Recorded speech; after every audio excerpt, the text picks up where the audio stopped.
Pessoal, então, essa semana até o dia 7, como eu já falei para vocês, nós vamos estar trabalhando com a parte de amostras de população. Então, muitas vezes na pesquisa de vocês não vai ser possível trabalhar de forma censitária. Então, você vai ter que trabalhar de forma amostral, tem que pegar uma parte daquela sua população. A população são todas as pessoas que vocês poderiam pesquisar, né? No caso, se eu estiver dentro de uma escola, eu quero pesquisar os alunos, a população seria a quantidade total de alunos que tem dentro daquela escola. Algumas vezes é inviável, né? Você trabalhar de forma censitária, como acontece com o censo, né, 10 anos no Brasil. Então, é devido a isso que existe a forma matemática de se trabalhar com as amostras.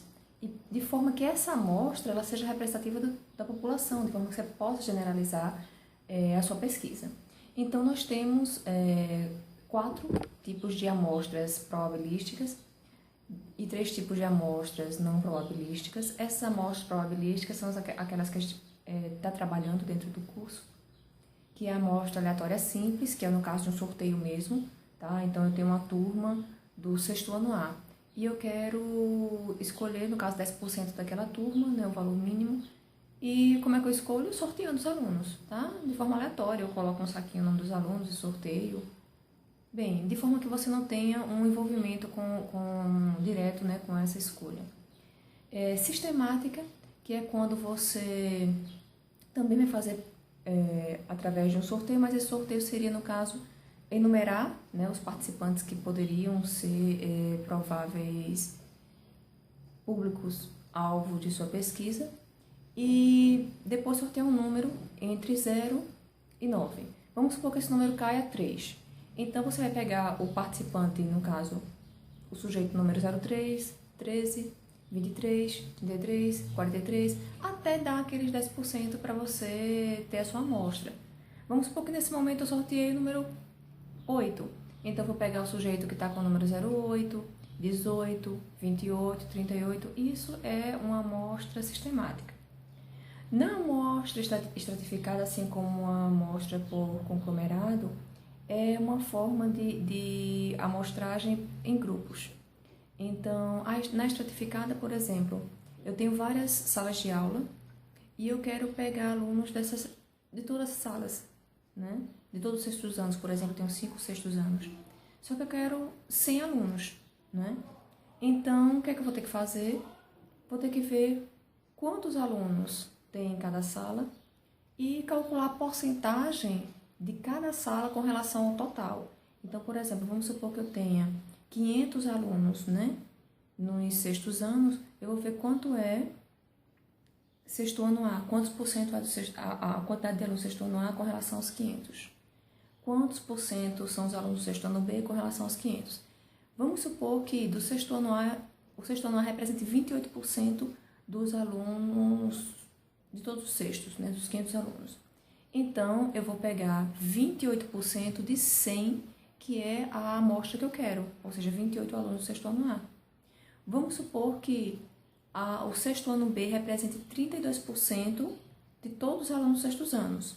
Então, eu vou pegar 32% dos 100, que é a amostra que eu quero, ou seja, 32 alunos.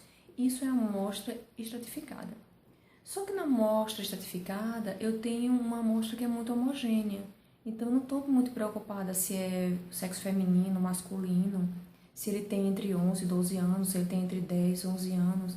Então, ou se ele trouxe livro didático, se ele não trouxe livro didático. Então, a minha preocupação somente é em sortear esses alunos. Já na amostra por conglomerado, né, que a gente chama de amostra por clusters, eu tenho uma amostra que é heterogênea. Eu vou ter uma amostra heterogênea. Então, eu quero separar também por idade, eu quero separar por sexo, eu quero separar pelo material que o aluno traz. Então, assim, eu tenho outras formas de estar estratificando essa minha amostra. Então, eu vou ter que calcular, obviamente, a porcentagem e, em cima dessa porcentagem, a porcentagem de cada grupo que eu tenho. Então, grupo de alunos são do sexo feminino dentro daquela sala, grupo de alunos são do sexo masculino, grupos de alunos que têm entre 10 e 11 anos, grupos de alunos que têm acima de 11 até 12 anos. Então, a amostra por clusters, diferença da amostra estratificada, é porque eu vou ter um grupo que é heterogêneo. Já numa amostra não probabilística, eu peço que vocês não trabalhem com essa amostra, com esse tipo de amostra, caso vocês venham fazer uma pesquisa de mestrado, nem mesmo na conclusão do curso de vocês, porque é muitas vezes uma amostra duvidosa, né? A amostra por conveniência ou por acessibilidade é aquela em que, por exemplo, eu quero perguntar qual é a faculdade que vem à mente dos alunos quando eu peço para eles lembrarem, né, de uma instituição de ensino superior. Então, eu chego no Farol, ali na Cônego Machado, e vou pesquisar as pessoas somente da Cônego Machado. Na Cônego Machado tem o SESMAC, entende? Então, assim, provavelmente aquele grupo de pessoas que eu vou pesquisar ali na Cônego Machado vão falar SESMAC, né? E isso pode não representar o que pensa, né, toda a população, então fica complicado para você generalizar.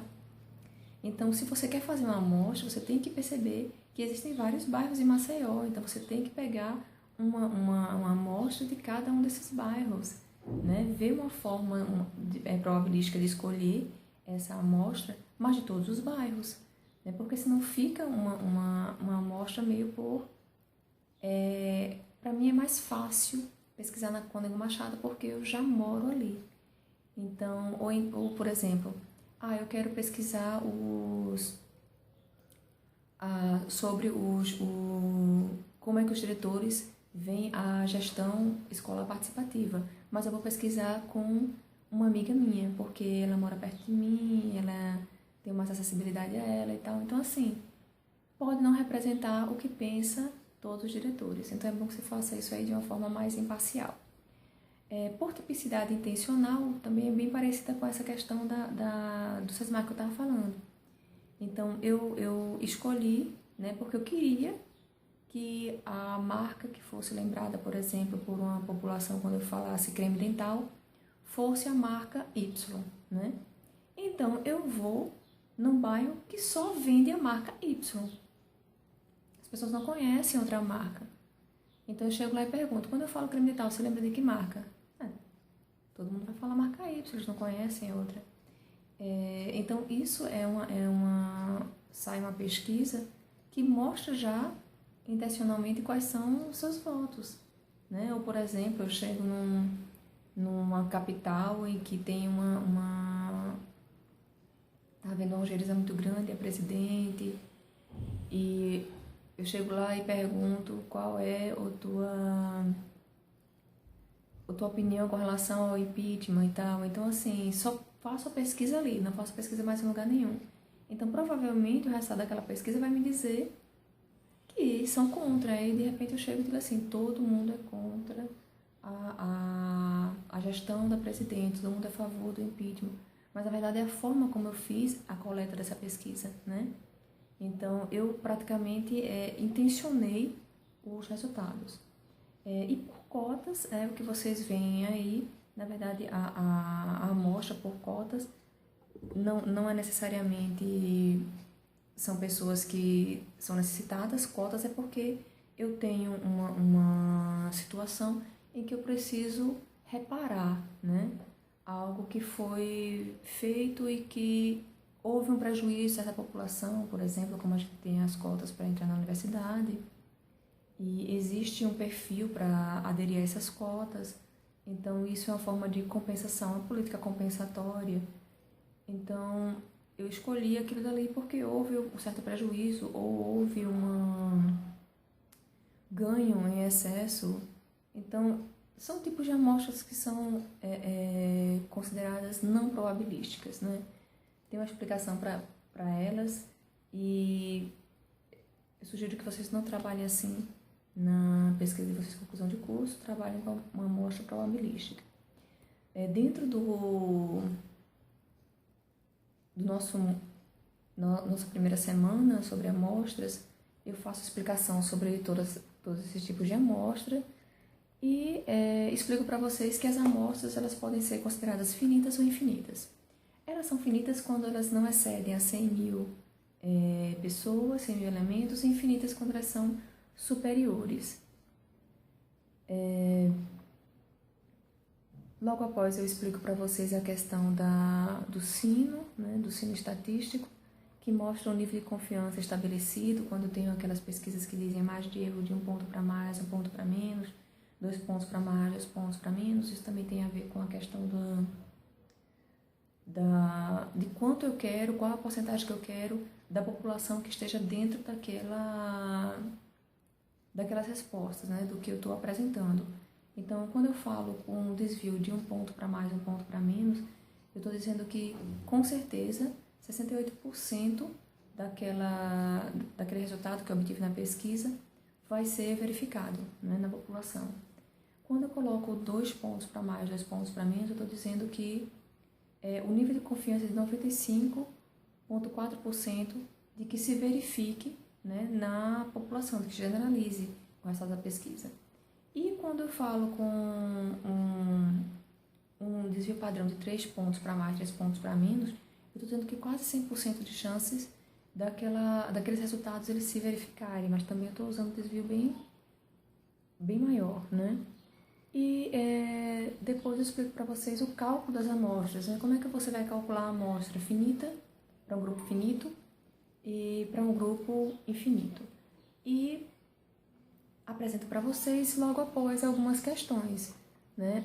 Os dados eles são postos dentro da fórmula e também eu explico, né, o que quer dizer cada uma das incógnitas. E peço que vocês resolvam, né? Tem uma questão que está resolvida e peço que vocês resolvam os outros exercícios que seguem e enviem somente uma pessoa de cada grupo, envia para a plataforma Moodle, tá? Estou aguardando vocês. Um abraço.